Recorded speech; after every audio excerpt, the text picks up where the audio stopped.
professional path before taking on a lucrative remote position that gave me the chance to return to my hometown. The deal was too appealing to turn down. An annual bump of $45,000, along with company equity, already worth $30,000. My younger brother, Nate, who's 29 now, has always held the top spot in our mom's eyes. She's never bothered to pretend otherwise. While I juggled part-time gigs to afford a second-hand car, Nate received a brand new one as a birthday gift when he turned 18. When I approached her about help with tuition, I got a long talk about standing on my own 2 feet.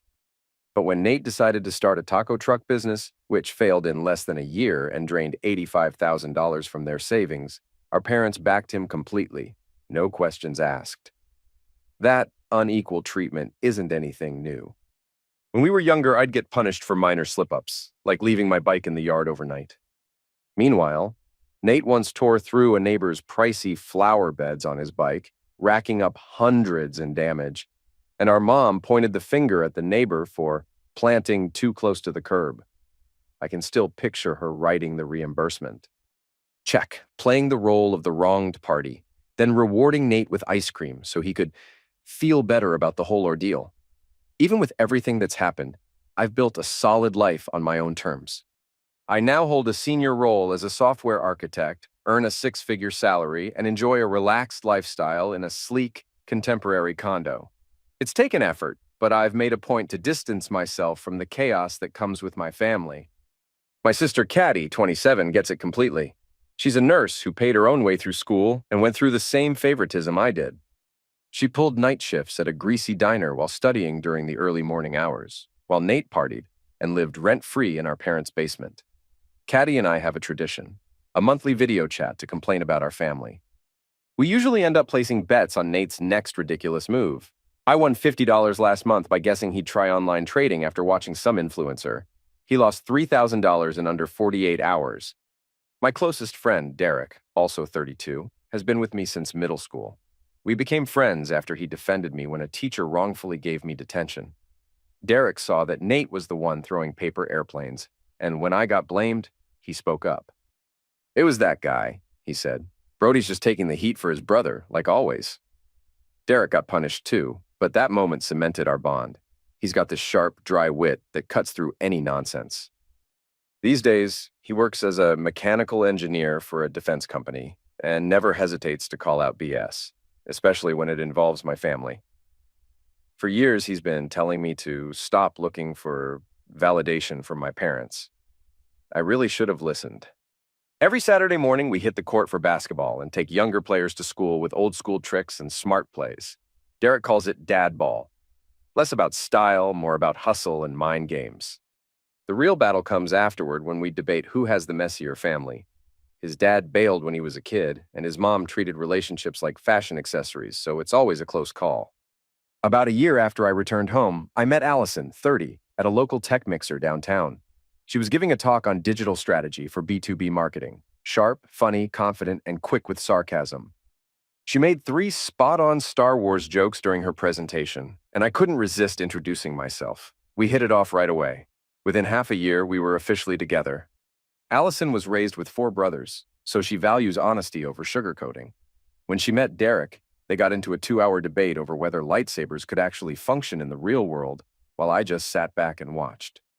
She also holds a black belt in jiu-jitsu, earned it after a guy followed her home in college. She's not someone you mess with, which made what happened later feel totally unreal. I didn't bring her up to my family immediately. Given the history, I've learned to keep relationships private until I know they're solid.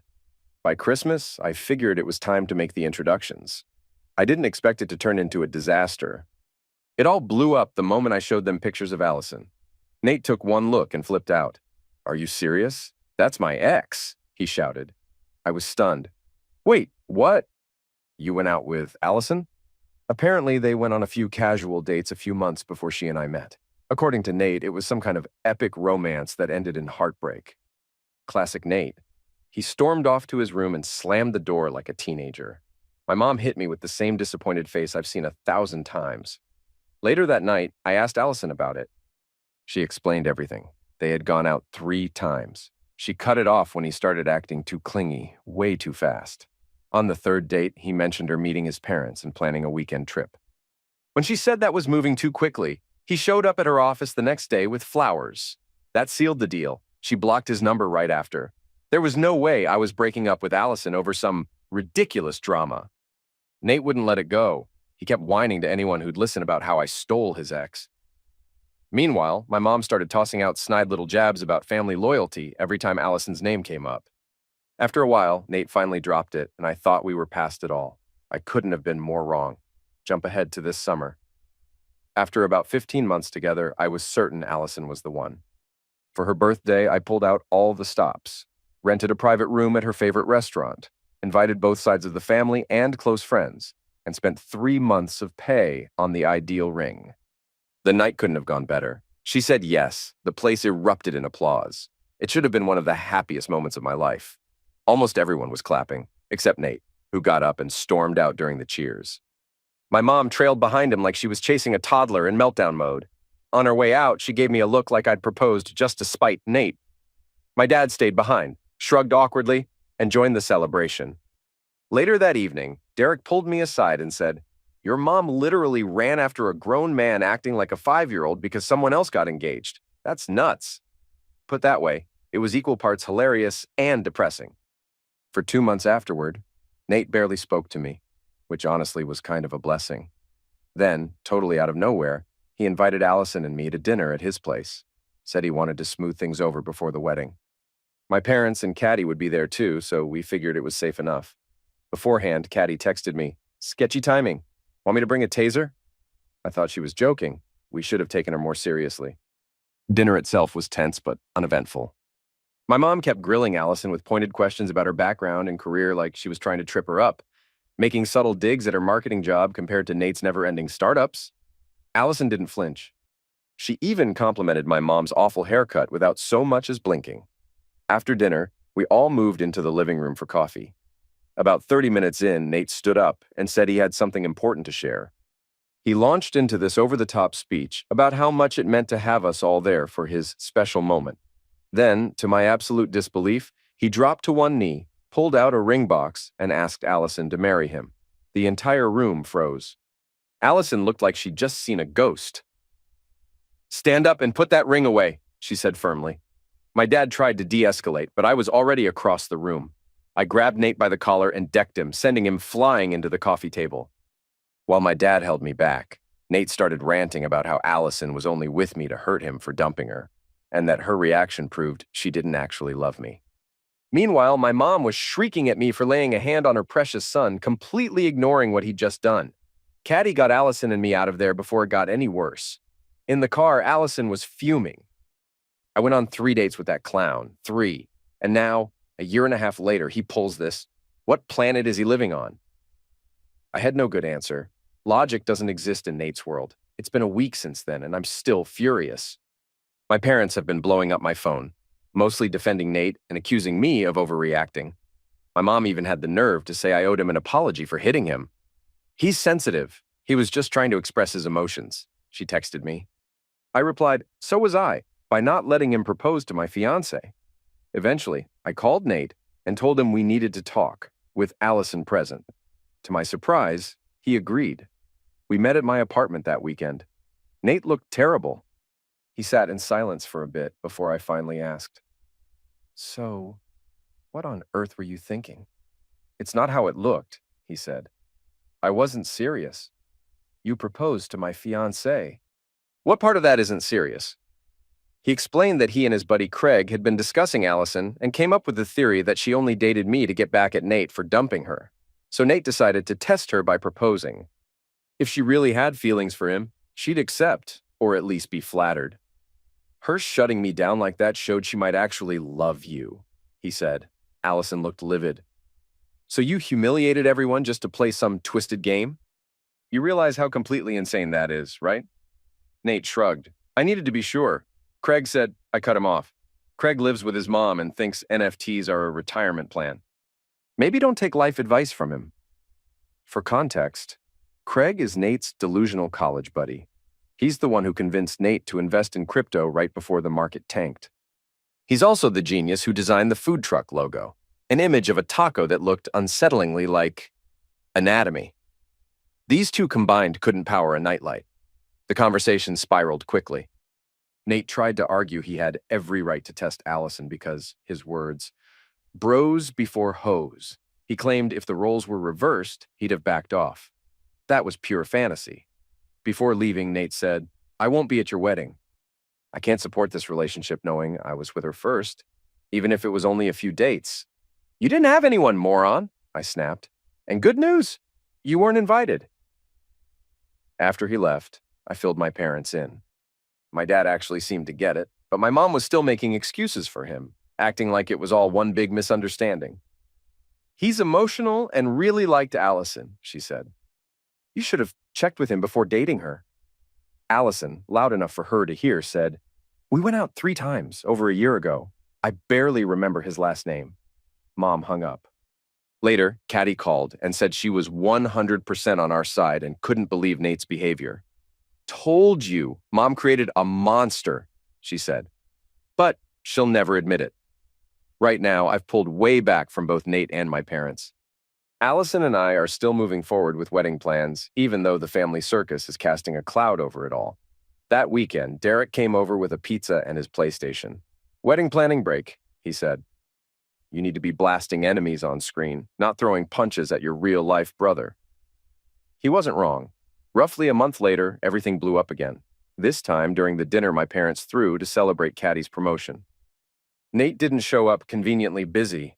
Caddy had just been named charge nurse in the ER, and we were all at my parents' house to honor her. Over dinner, she started chatting about her upcoming European vacation, then tossed out, Brody, I know Nate's not invited to your wedding, but you'd be okay with him coming to my birthday party next month, right? I gave a casual shrug. It's your birthday. Invite whoever you want.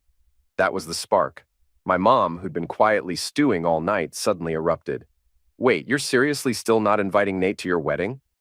I thought that was just you being dramatic, I replied plainly. Nope, he's still not invited.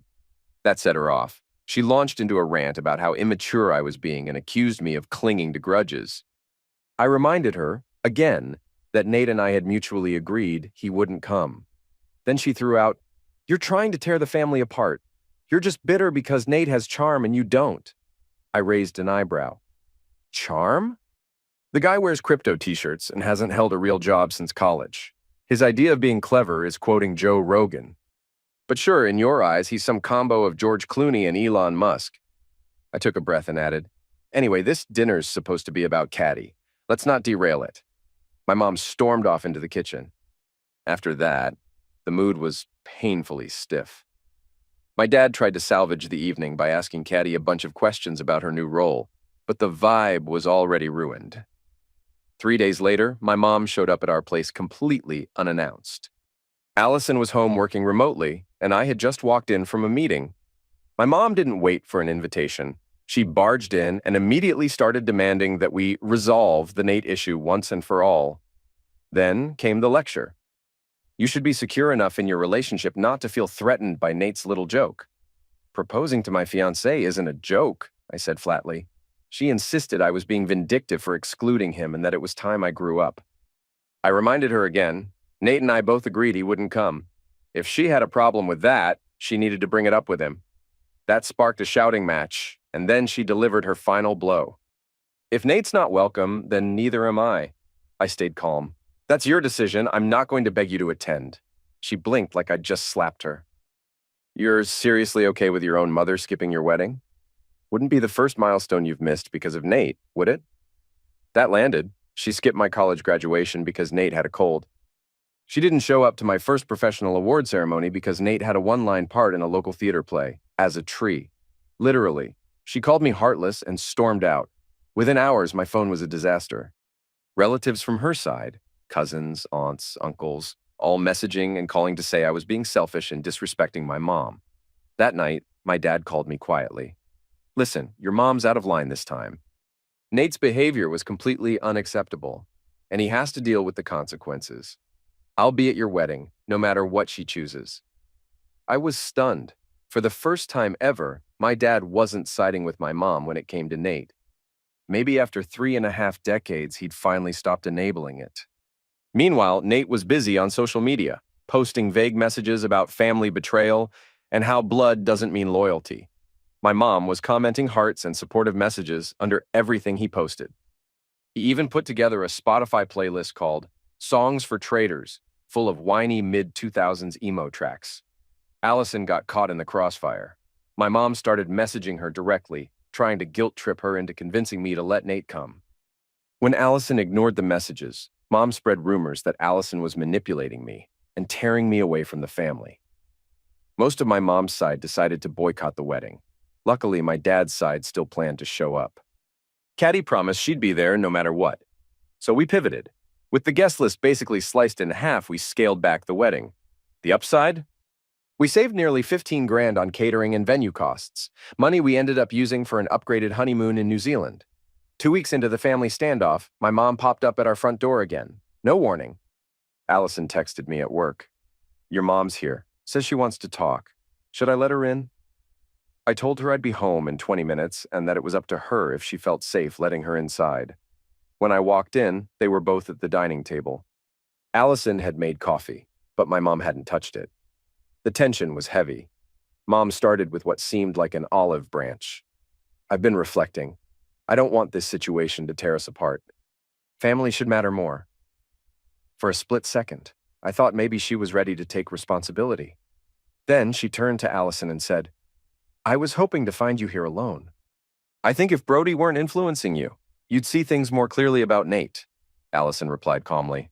Respectfully, I wouldn't talk about this without Brody present.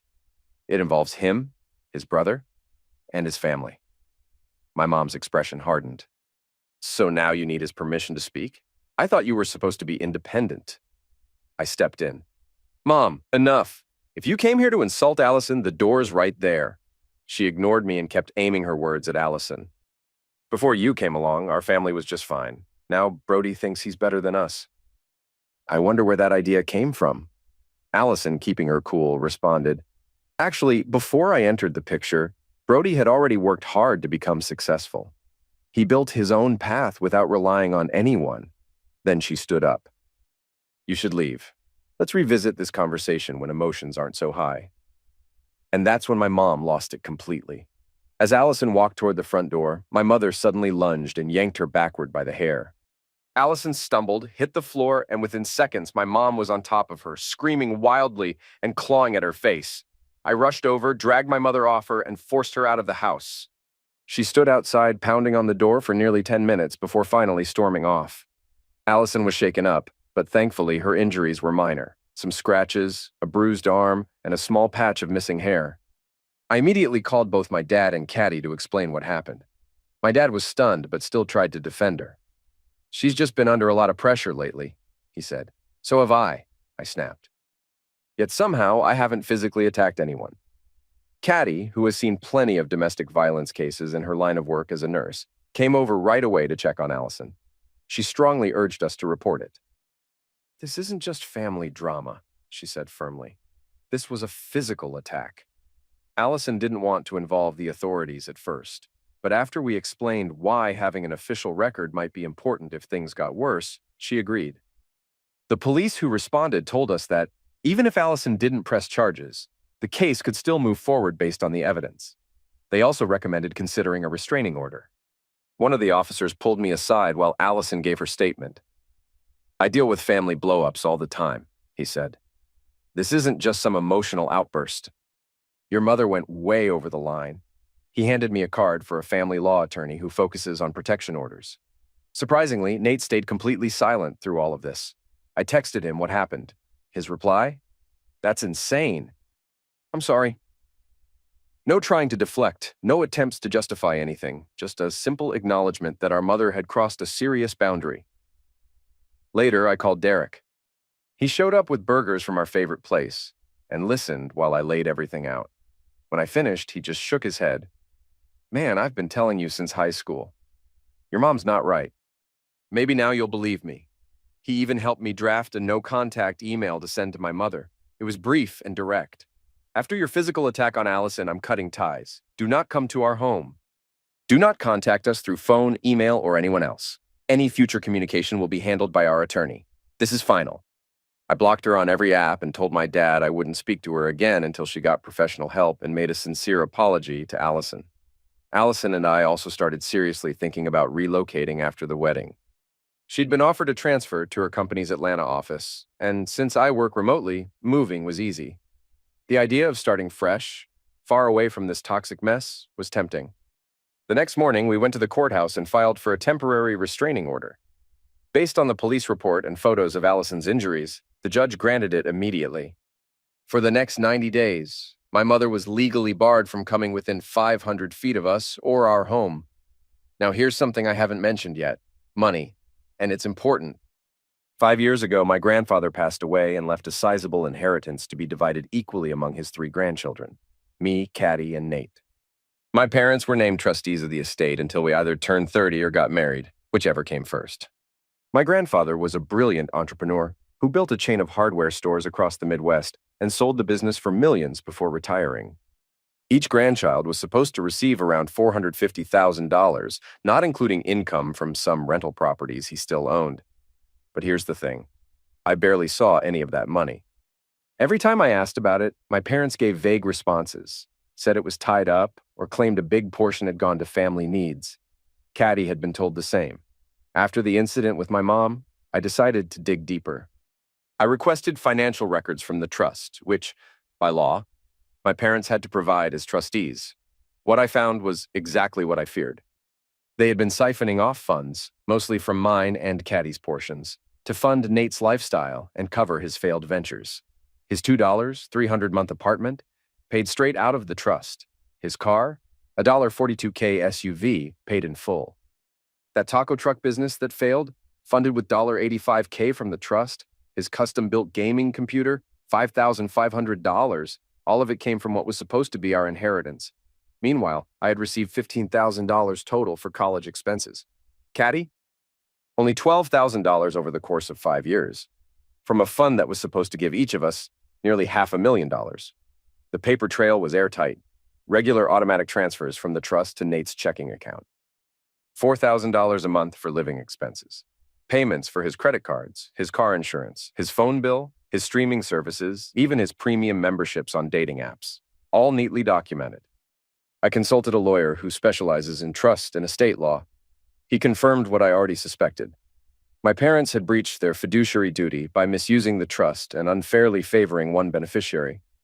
With Caddy's full support, I filed a civil lawsuit against them for misappropriating funds, breaking their responsibilities as trustees, and violating the trust agreement. The evidence was rock solid: bank transfers, receipts, lease agreements, all traced back to the trust. When they were served with the lawsuit, chaos erupted. My dad called in a panic. "Brody, can we please talk this out?"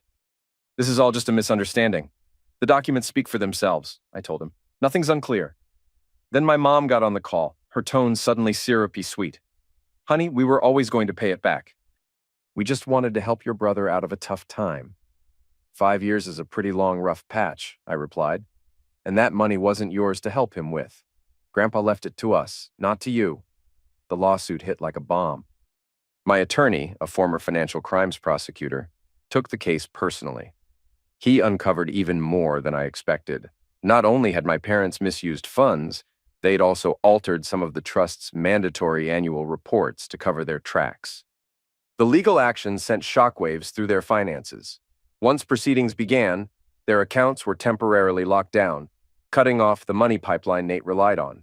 As the case hit public records, their credit tanked. My dad had been eyeing retirement the following year. He had to scrap that plan. My mom, bitter as ever, took a job answering phones at a dental clinic, a position she viewed as beneath her. The country club membership? Gone. They couldn't afford the monthly dues anymore. Their social life collapsed quietly. No one confronted them directly, but the silence was telling. Invitations to the glamorous dinner parties stopped. Turns out, stealing from your own children doesn't go over well in wealthy golf circles. Meanwhile, Nate was spiraling. Bills piled up, rent notices arrived, and his credit cards hit their limits. Reality was finally knocking. He couldn't open new accounts. He had no job history and a mountain of debt. When the power company cut his electricity midwinter, he spent 3 days without heat or light. About a week into his crisis, Nate gave me a call. "Hey man," he said, trying to sound casual. I know things have been rough between us, but I'm seriously struggling. Could you lend me something till all this blows over? I swear I'll pay you back. Can't help you, I said. Every dime I've got is going toward legal fees, trying to recover what was stolen from me and Caddy. I'm about to be evicted, Brody. That sounds like your responsibility. I hear Target's hiring. He paused, then hung up. A month after we filed the suit, Allison and I got married in a much smaller ceremony, just 50 guests. My father came alone and kept things civil. Caddy brought her boyfriend. Nate and my mom were noticeably absent, just as we wanted. Derek, my best man, kept the mood alive. His speech included, "I've never seen someone survive this much friendly fire from their own family and still win." The laughter from those who knew the full story was almost too loud. The case wrapped up in settlement before reaching court. My parents agreed to repay the money on a plan that wouldn't leave them broke but would require serious downsizing. Their vacation home up north sold for a loss. They gave up their massive house and moved into a small condo in a neighborhood they once mocked. The prize boat was the first thing to go, sold to cover the early payments. The remaining trust money was placed under a neutral trustee who followed strict rules. I got my full share right away since I was over 30 and married. Caddy would receive hers when she turned 30. Nate's part stayed locked up until he either reached 30 or showed a full year of steady employment. When he found out, he exploded. "That's my money," he texted furiously. "1/3 is yours," I replied. "And you'll get it per Grandpa's terms, for school, actual businesses, or when you meet the conditions. The days of blank checks are over." Once the judge signed the agreement, the funds hit my account. After taxes and fees, it came out to $397,000. Caddy would get a similar amount on her birthday. The rest, around $450K, mostly Nate's, remained secured. Some already marked to repay what my parents had misused. The first thing I did, paid off our house. Then I booked a honeymoon the right way. 2 luxurious weeks in New Zealand, flying first class. Finally, I started building an investment portfolio. Grandpa would have been proud. I didn't mention any of this to Nate. Letting him sweat, thinking everything was still in limbo, felt appropriate. 6 months have passed since the settlement, and we've officially relocated to Atlanta. Allison is excelling at her new job, and I was promoted to lead architect at my company.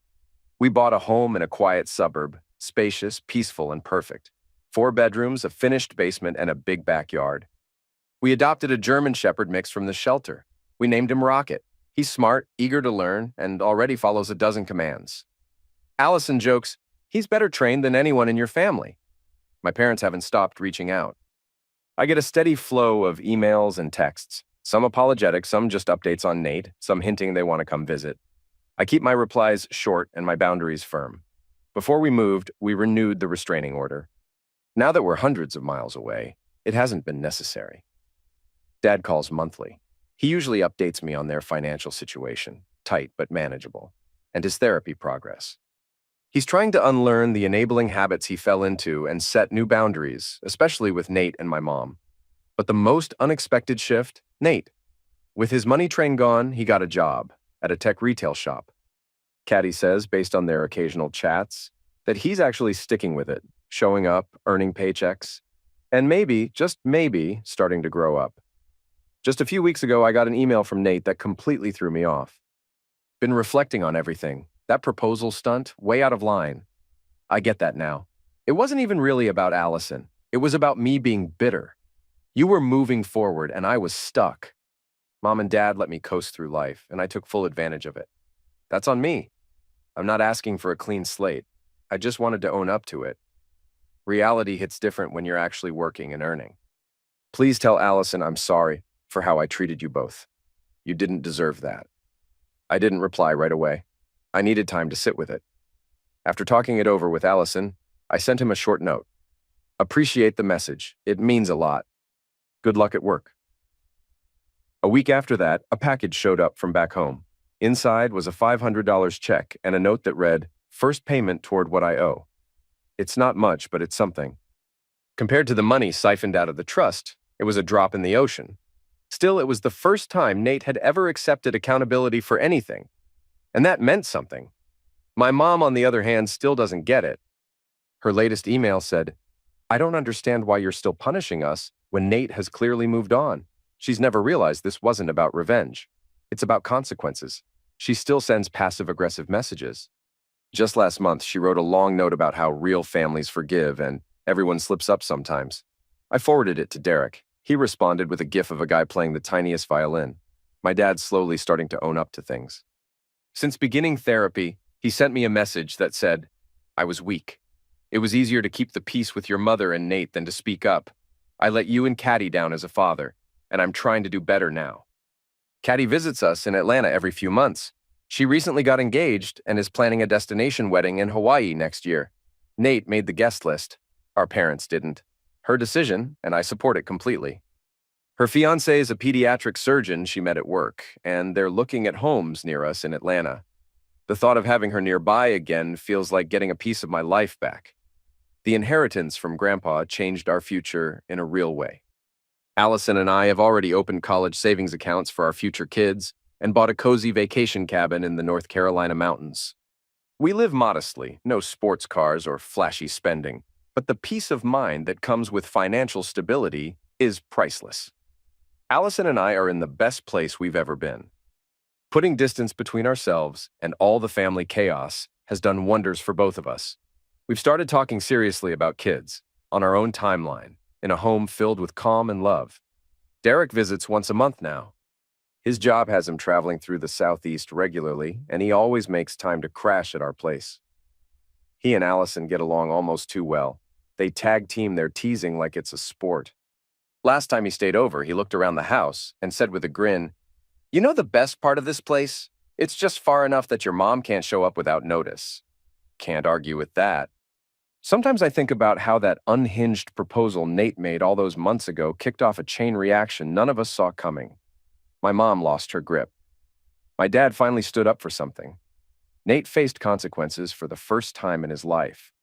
And I stopped chasing the approval I was never going to get. It wasn't the path I expected, but it led me here. And for the first time in a long time, I'm at peace.